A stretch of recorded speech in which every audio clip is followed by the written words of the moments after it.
ladies and gentlemen, Pastor Artur Pawlowski. He is very well known for his fight against corruption in the city of Calgary, his determination to spread the gospel, feed the homeless, regardless of the consequences to him personally, is an inspiration. Here's Pastor Artur Pawlowski. Thank you very much.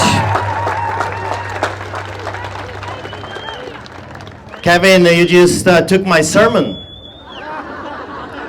Now I will have to be louder and longer.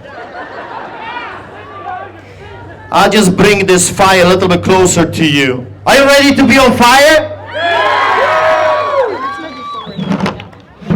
Yeah, okay, it's good. Okay. Whatever I touch, I sometimes destroy.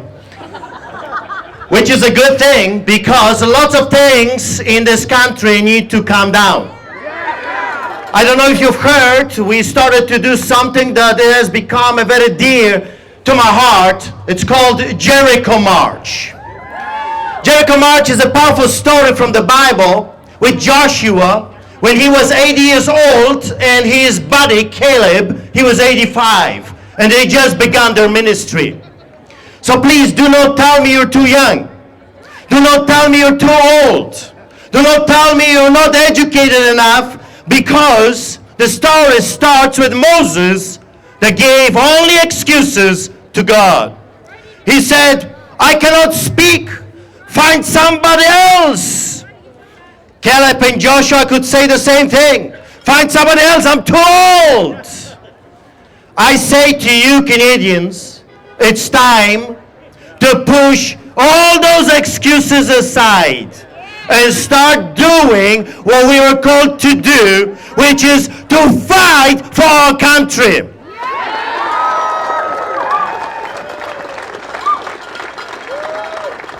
To stand up for our rights.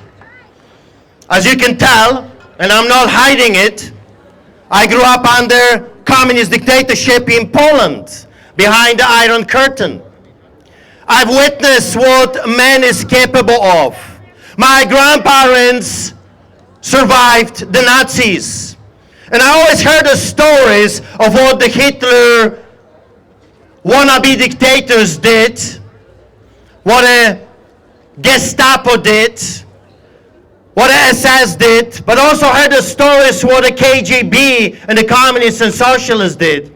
And I'm telling you, it's not pretty. So some people are angry with me. Some say you're too rough. You call the police Nazis. You call them KGB. You call them SS. Listen to me, people. When you act like Nazi, I will call you a Nazi.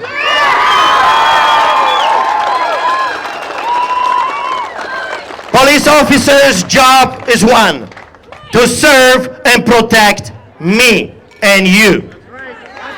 The moment they step aside from what their mandate is, they have become somebody else, something else.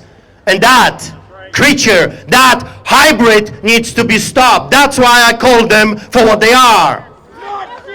They will come to my house during the night hours, interrupt my family time, intimidating my children in the middle of my dinner when I am in the middle of the night in my pajamas. And believe me, I do not look too good in pajamas. So that makes my wife worried, because then I don't look too good on camera. Because she knows I'm going to grab that camera and record. So she says, put something on, police is here. She's not worried they came to arrest you finally. She says, you don't look too good, put something on. So I have learned to survive everything, including my wife. And I'm telling you, I am as tough as the nail now. 30 years being her husband.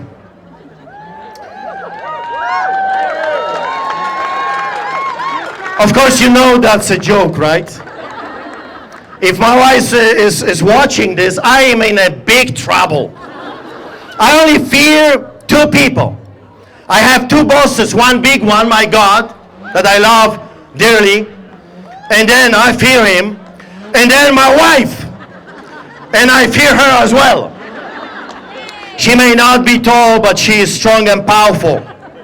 And I'm telling you, I would not be able to do what I do if it was not for her. She stands with me and she says, off you go. If you don't come back, I'll pray for you. I would not be able to do what I do if I didn't have support of my wife, but also support of you. Just today, I think about 100 of you came to me and just thanked me for what I do. I want to tell you the same thing in return. Thank you for supporting people like me. Because without people like you, I would not be able to do what I do. So some people think I'm a politician. Some think I'm a preacher. Well, let me tell you something, I'm both. I am an ambassador of the living God. So as a good politician, I have something on my paper. I was praying hard for a few days. God, what do you want me to tell those people here? Because I believe every province, every city, every land has something different that the people need to hear. So here is what I received for you, for this land, for this soil. So I would like to start with a powerful quote by Franklin D. Roosevelt. Courage is not the absence of fear, but rather the assessment that something else is more important than fear. Today, you and me, we have decided that this freedom is more important than the lockdowns, tickets, penalties, and arrests. I have been arrested many times in this country. And that's very ironic because when we've met with an ambassador in Greece, I used to live in Greece, they would tell me, we want you in Canada because in Canada you will never be persecuted for your faith. We want you to come and bring your business. We want you to come here and start all over. And we did. And look at me here today. Over 100 court cases. Over 300 tickets. I was the first pastor, the first clergyman to receive a COVID ticket last year. Since then, I got 25 of them. So I have two choices.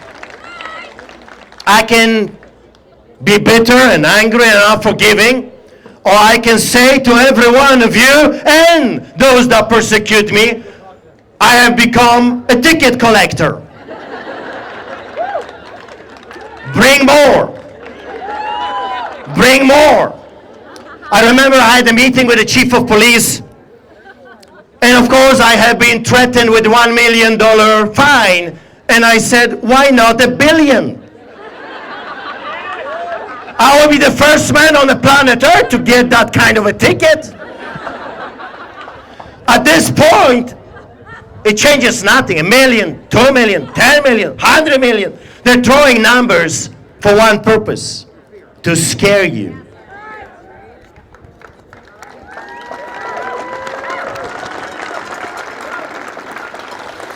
Here's what Mark Twain said. Courage is resistance to fear. Mastery of fear, not absence of fear. I would be a liar if I would stand before you and say, sometimes when the police are coming, and my record is 52 police cars, over 100 police officers during our church service. So just put that in perspective. I would say to you, if I would say to you I was never afraid, I would be a liar.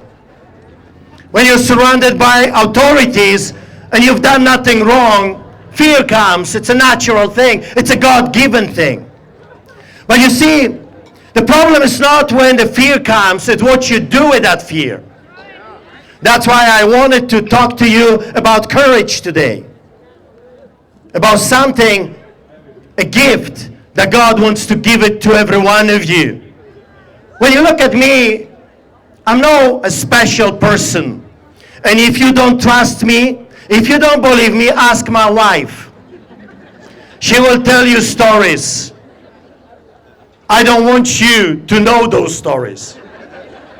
I'm just a man, no different than you.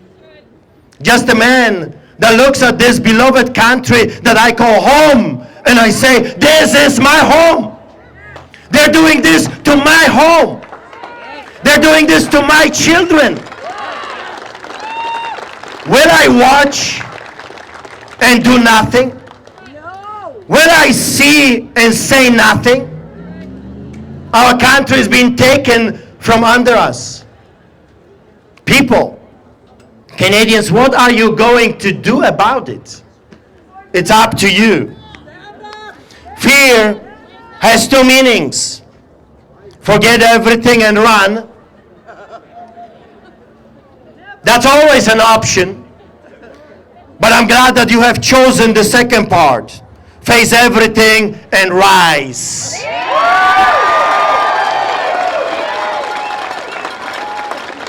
When Mark invited us to come, I didn't know how many of you will come. I knew that Saskatchewan has a problem. I knew that there is a need of a spark. So I'm very glad that I'm covered with fire. We have all today been put on a grill of God's fire, like the best Alberta steak, medium rare, with Alfredo fettuccine and garlic toast. And we are here willing to allow God to do whatever He pleases so we can become useful for His purposes. So here I want to read a powerful promise given to the leaders that were willing to obey the living God.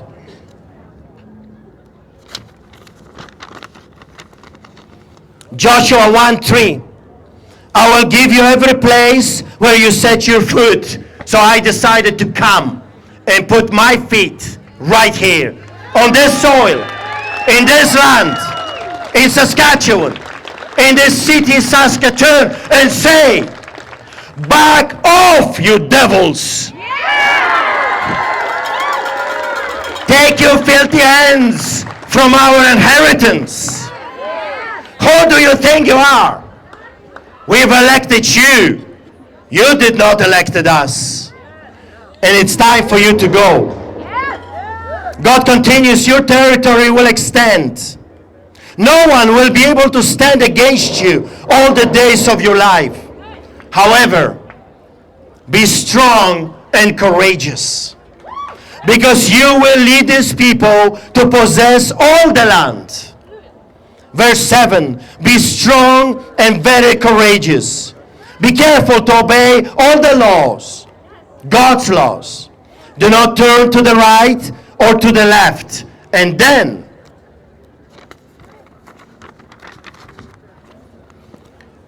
when you do that, you will be successful in everything you do.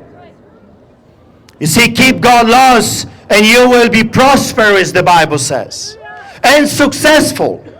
Verse 9 nails it. Have I not commanded you? Be strong and courageous. Do not be afraid. Canada, do not be afraid.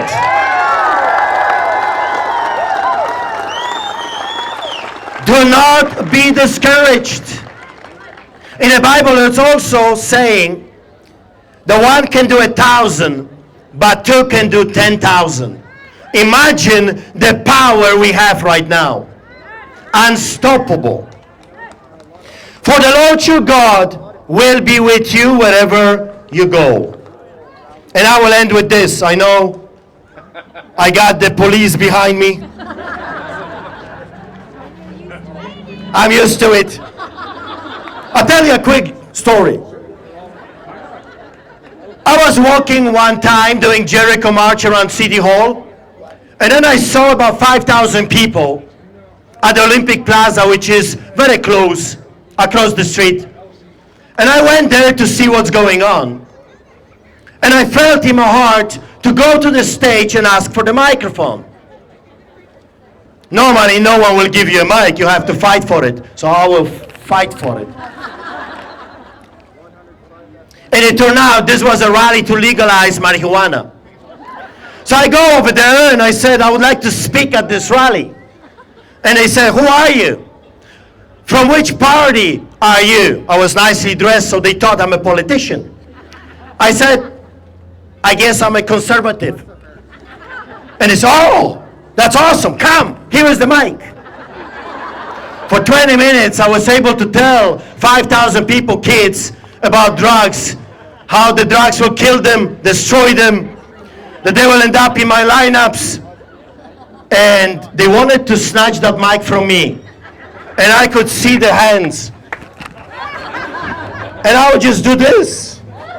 And then the hands would come from left, and I would just do that. So I know how to play the game. When I finished my sermon, they were shocked. But about 5,000 kids heard the truth. Why we are here, friends? We are here because of the truth. We are sick and tired of the lies and manipulation. We are sick and tired of the political narration that is destroying our beloved Canada. We came here because we stand for the truth. So here is how I want to end. You can choose courage or you can choose comfort, but you cannot choose both. What say you? Freedom or slavery? Canada, the choice is yours. You just have to make up your mind. I did years ago. And let this be an encouragement for you. Even though I faced over 100 court cases, many times I was arrested. Many times they manhandled me and they wanted to break my arms. I was threatened by the police of being raped and stripped naked. I was thrown in jail for nothing, for feeding the poor and preaching the gospel. I am still standing in front of you, happy man.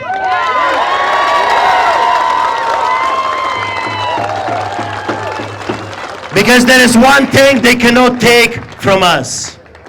That's truth and freedom. And I bless you with both. Be blessed. Thank you very much,